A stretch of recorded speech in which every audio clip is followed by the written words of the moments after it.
Okay, so we're continuing our football club history series with Leyton Orient of East London. The Orient, or the O's, currently playing out of Brisbane Road. They've been there since 1937, currently seating a capacity of 9,271, which for me, I think Leyton Orient have a bigger fan base than people outside of East London or London in general realise. I do generally believe that they have a much larger fan base than that, and I will discuss the fact that they were putting a proposal to move to the Olympic Stadium alongside West Ham back in 2011. So I do believe, and I think Leyton Orient realise they have a fan base there that's quite sizable.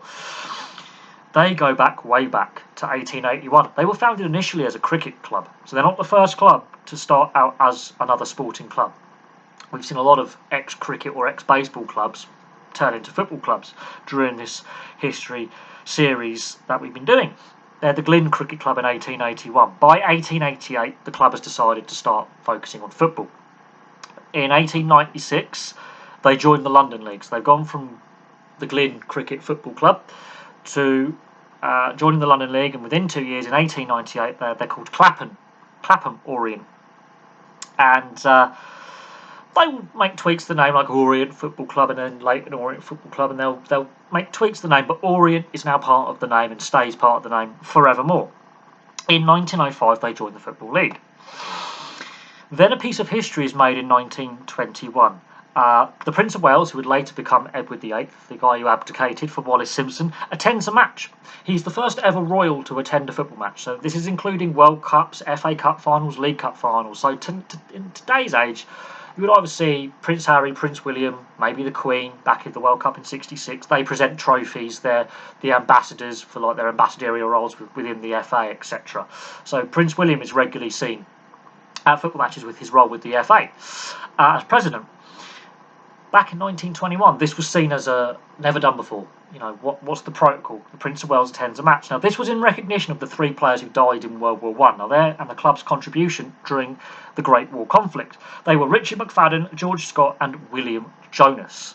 They were the 3 players and the only 3 members of Leyton Orient staff to die during the war. Yes, other players and other members of staff at the club were injured and taken prisoner, but they were the only 3 players at the club to die, and that was in recognition of that event. And there is a blue plaque that has been awarded to the club since then.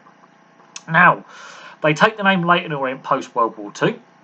By the 1961 season, they get promoted to the top flight. They only have the 1 season in the top flight, which I find stunning considering how long the club has been obviously playing professionally and being a member of the Football League. They did, however, beat West Ham United at home in this season, one of the club's biggest rivals. We fast forward to 2017, they're relegated to the National League. There has been some money issues, there has been a dodgy owner in there, unpaid taxes, concerns about the club off the field, that contributes to them struggling on the field, and they spend 2 seasons in the National League, the only 2 seasons they've spent outside the Football League since 1905. Sad news hit on the 3rd of June 2019. Manager Justin Edinburgh, who was a great player in his time, and he played in my lifetime in the Football League and the Premier League, he passes away following a heart attack. 5 days before he had a heart attack, he was just 48. And that had an impact on the club going into the 2019-2020 season. Very shocking, unexpected, really sad news. So that was a big, major point in the history of Leyton Orient Football Club. Now, they currently play in League 2, but they were the 2nd club ever to turn professional in London. Other points in their history, between 1966 and 1987, they were known as Orient Football Club. As I say, they've dropped the Leyton from their name, but from 87 till now, they've been known as Leyton Orient. They've never won any silverware of any note in the cups. Yes, they've won promotions from the various leagues via playoffs and obviously being league champions in the various divisions and in the non-league. But the 2 times they've actually competed for silverware, they got to an FA Cup for major honours, the FA Cup semi-finals in 77-78, which was a fair run at the time, and the FA Trophy when they've been a lower division club, the 2018-2019 runners-up. 2011, this is when their proposed move to the Olympic Stadium from Brisbane Road is put forward, because West Ham obviously want to move from Upton Park. Spurs, before they decided to rebuild White Hart Lane, also put in a proposal, and Leyton Orient get their proposal in as well. And both Leyton Orient and West Ham, I think one of the proposals they put forward to do a ground share between the 2 teams, much like 1860 Munich and Bayern Munich do at the Allianz Arena in Munich, and they're in different divisions. 1860 Munich are in a similar position as Leyton Orient. further down the German league pyramid, they put in bids to move into the Olympic Stadium. Now, West Ham obviously is successful. Leyton Orient were concerned that Spurs moving in would damage the club and they would lose out on attracting new fans and infringe on their community fan base. And they put in various legal challenges in regards to Tottenham trying to put in an application. Now, obviously, it goes to West Ham. The legal stuff was resolved behind the scenes. Spurs ultimately had to rebuild their stadium. And what was interesting, Spurs did not use the Olympic Stadium, the London City Stadium, to have their games. They had to use Wembley, while White Hart Lane was obviously being reorientated and demolished and turned into what I call the toilet bowl, without sponsorship. Now, the records are really interesting. They've had a lot of 8-0 wins as top scores. They've done it against Crystal Palace, Rochdale, Colchester United and Doncaster Rovers. 8-0 is a scoreline that comes up in their biggest defeat as well. But in 1955, they beat Crystal Palace 8-0. In 1987, they beat Rochdale 8-0. In 1988, they beat Colchester United 8-0. And in 1997, they beat Doncaster Rovers 8-0. They like 8-0 scorelines if they're going to thump a team. In defeat, they like an 8-0 as well. They were battered 8-0 in the FA Cup fourth round in 1929 by Aston Villa. It's not good. Their biggest attendance comes before they're actually playing at Brisbane Road. Their biggest attendance, actually, ironically, is against Spurs, the team they took that legal challenge against during the application for the present, who would be playing at the London Olympic Stadium. Their biggest attendance at home, 38,219 versus Spurs in the 1928-29 season. The most league goals all time is Tommy Johnston with 121 in two spells at the club between 1956-58 and 1959-61. And the most goals in a single season is with Tommy Johnston in the league with 35 between 1957 and 58. The rivalry list gets interesting. Southend United, the A13 derby. Southend United don't really, apart from Ipswich and Norwich, don't really have a rival in East Anglia, really, because of their various league positions. But Southend United and Leyton Orient have generally been in the lower divisions. They play each other quite regularly historically. West Ham United, of course, because of geographics. Millwall, why not?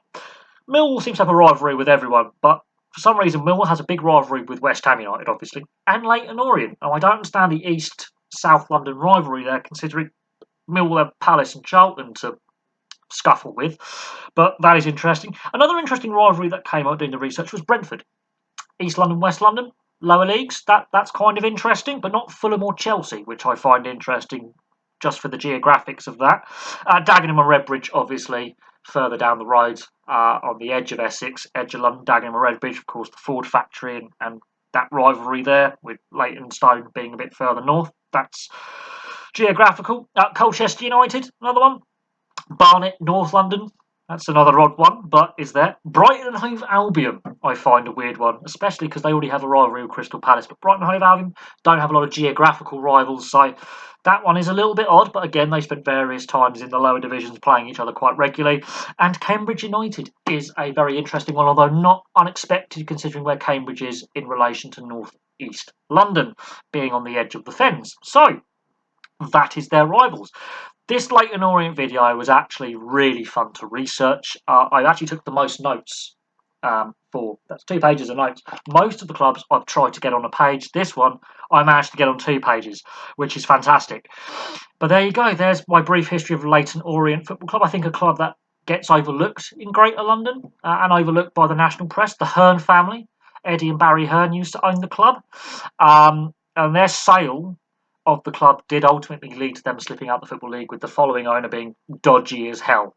And we've seen a lot of dodgy ownership with football clubs over the years. Leyton Orient have also fallen afoul of really bad ownership, which, if we're discussing the fit and proper persons test, which regularly gets covered on this channel, it drives me insane how some of these really bad owners are allowed to own football clubs.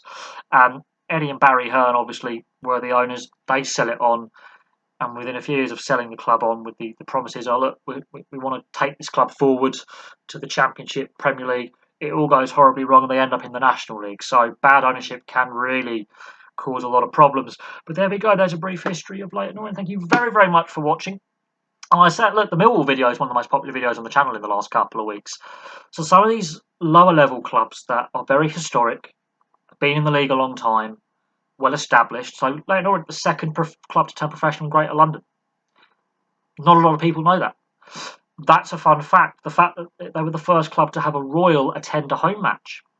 Again, fantastic. The fact that they actually even applied to get a lease at the Olympic Stadium alongside West Ham to block Spurs from doing so is really interesting. But there we go. Thank you very much for watching. Place your thoughts in the comment section below and I'll have some more videos for you very, very soon.